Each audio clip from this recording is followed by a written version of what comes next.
আজকের সকালটা অসাধারণ সুন্দর ছিল। রোদেলা ঝকঝকা চকচকা সকাল। তো হ্যালো ভিউয়ার্স, আসসালামু আলাইকুম। কেমন আছেন সবাই? আশা করি ভালো আছে। সকালের শুরুটা চা ছাড়া ভালোই লাগে না, এই জন্য চায়ের দোকানে দাঁড়িয়ে গেলাম। তো এক কাপ চা খেয়েই দেখলাম আশেপাশের প্রকৃতি কিরকম। চালতা গাছে অনেকগুলো চালতা ধরে আছে, আর এখানে বাচ্চারা হাড়ি পাতিল খেলছে। হাড়ি পাতিল দেখে সংসারের কথা মনে পড়ে গেল।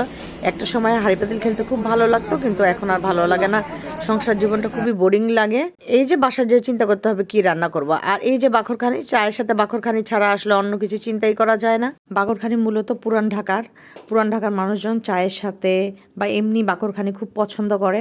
চিনি দেওয়া বাখরখানি আমার বেশি ভালো লাগে। আজকাল সব রাস্তায় একটা করে বাখরখানির দোকান দেখতে পাচ্ছি। আর এই যে বড়ইগুলো টসটসা লাল বড়ই, চিন্তা করলাম টক বড়ি থাকলে দুই একটা বড়ই খেতাম, তো দেখি নাই। এখন চলে গেলাম সোজা মাছের বাজারে, কি কি মাছ আছে দেখতে। তো এই মাছগুলো কেমন লাগছিল জিজ্ঞেস করলাম, বললো আয়ের কাটা। তো এখানে যে মাছগুলো আছে আমার একটাও পছন্দ হয়নি। তো ভাবছি বাসায় যে আপনার ভাইয়াকে বাজারে পাঠিয়ে দেবো, সেই একটা মাছ নিয়ে আসুক। এখানকার মাছ আমার একদম পছন্দ হয়নি, এলাকার বাজারে যা হয় আর কি। এই যে এত কিছু পড়ে আছে, তারপরেও চিন্তায় ঘুম আসে না যে কি রান্না করব এই রেসিপি ভাবতে ভাবতে। মোট কথা, এবার যে কুষ্টিয়া থেকে ডালের বড়িগুলো আনছিলাম সেটা দিয়ে তো রাঁধতে হবে কিছু একটা। তো বাসায় ফুলকপি সিম ছিল, আপনাদের ভাইকে বলছি রুই মাছ নিয়ে আসছিল। তো এই যে বড়িগুলো সুন্দরভাবে ভেজে আমি রান্না করতেছি। তো আগে বড়িটা দিয়ে দিছি, বড়িটা একটু সিদ্ধ হয়ে গেল। মাছ যেহেতু ভাজা আছে, তো ভাজা মাছগুলো উপরে দিয়ে দিলেই খুব ভালো লাগে। কারণ মাছটা দেখা যায় যে নাড়তে চাড়তে সমস্যা হয়, মাছ ভেঙে গেলে খেতে ভালো লাগে না। তো এখানে আমি মাছের মাথা লেজ টেজ দিয়ে একেবারে সুন্দর করে রান্না করছি। আর এই দেখেন কত বড় একটা মিষ্টি কুমড়া নিয়ে আসছে আপনাদের ভাইয়া। এই মিষ্টি কুমড়াটা ফালি করলাম, দেখেন লাল, ভালোই লাগতেছিল। এমনি কাঁচা মুখে দিয়ে দেখলাম মিষ্টি আছে, তো এটা একটা ভাজি করব।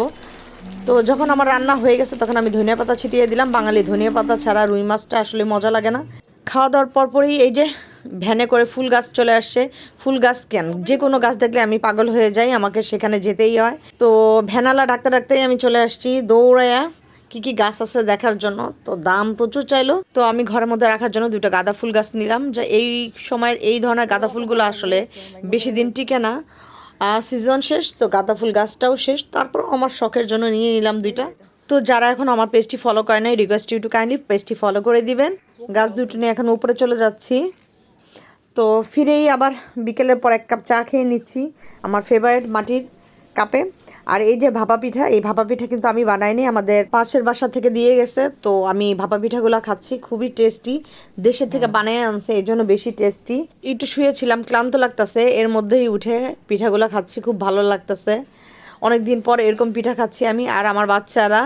এই যে ঘুম থেকে উঠে কাঁথা রেখে গেছে, সন্ধ্যার সময় শুলে যা হয়। এই যে সন্ধ্যা হয়ে গেছে, এই যে ফুলের গাছগুলো এখন একটু জানলার কাছে দিছিলাম। এগুলো হলো ইনডোরে রাখার জন্য, কিছু গাঁদা ফুল গাছ কিনছিলাম। তো এখন এগুলো আবার বাইরে নিয়ে যাব।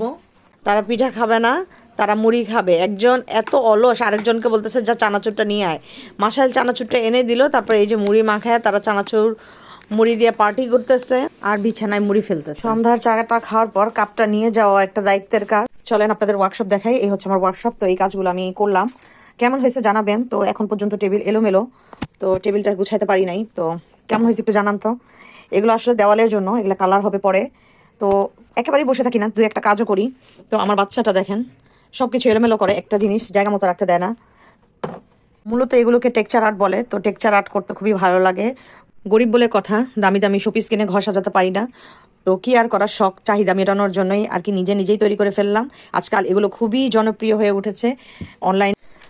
আমার মেয়েটা গেছে তার মামার বাসায়, চিরুনিটা টেবিল উপরে রেখে গেছে। কোনো জিনিস যদি ঠিক মতো জায়গা মতো থাকে, এই বিদ্যুতের বিল বেশি আসবে না কেন। ওই দেখেন এই যে রংধনু লাইটটা জ্বালায় রেখে গেছে। এরকম দুই একটা লাইট ঘরের মধ্যে এক্সট্রা জ্বলতেই থাকে। আর এই যে ফ্যানটা ময়লা হয়ে গেছে, এই ফ্যানটা কালকে পরিষ্কার করতে হবে। আজকেই কালকে কি কাজ করবো মাথার মধ্যে ঘুরতে থাকে।